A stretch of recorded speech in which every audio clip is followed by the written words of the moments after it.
সুপ্রিয় বন্ধুগণ, student home YouTube চ্যানেলে আপনাকে স্বাগতম। আজ আলোচনার বিষয় হচ্ছে 46তম বিশেষে আসা একটি গাণিতিক সমস্যা। সমস্যাটি হলো 100 হতে বড় দুইটি পূর্ণ সংখ্যা যোগফল 300 হলে সংখ্যা দুইটি কত।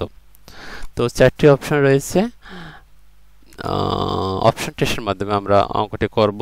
তো ক 1 অনুপাত 9 1 অনুপাত 9 যোগ করলে আমরা 10 পাই। তো 300 গুণন যদি আমরা 10 1 অনুপাত করি যোগ 10 দিয়ে আমরা 300 কে ভাগ দেব, তাহলে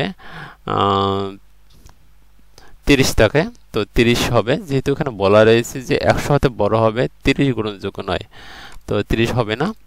তারপর অপশন খ 2 অনুপাত 5 যোগ করলে পাই আমরা 7।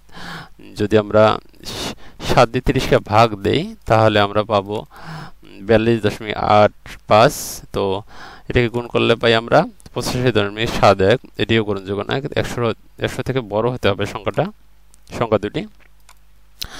তারপর খ অপশন টেস্টে 2 অনুপাত 3 যোগ করলে আমরা পাই 5। তো 300কে 5 দিয়ে ভাগ দিলে আমরা 60 পাবো। 60কে যদি আমি 2 দিয়ে গুণ দিই 120 পাবো। এরপর 300কে 5 দিয়ে ভাগ দিলে আমরা পাবো 60কে 3 দিয়ে গুণ করলে 180।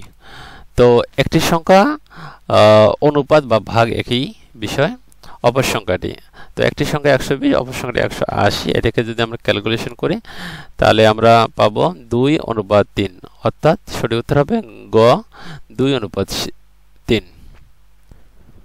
সুপ্রিয় বন্ধুগণ, চ্যানেলটি লাইক, কমেন্ট, শেয়ার, সাবস্ক্রাইব করে চ্যানেলের সঙ্গে থাকুন। এতক্ষণ সঙ্গে থাকার জন্য অসংখ্য ধন্যবাদ।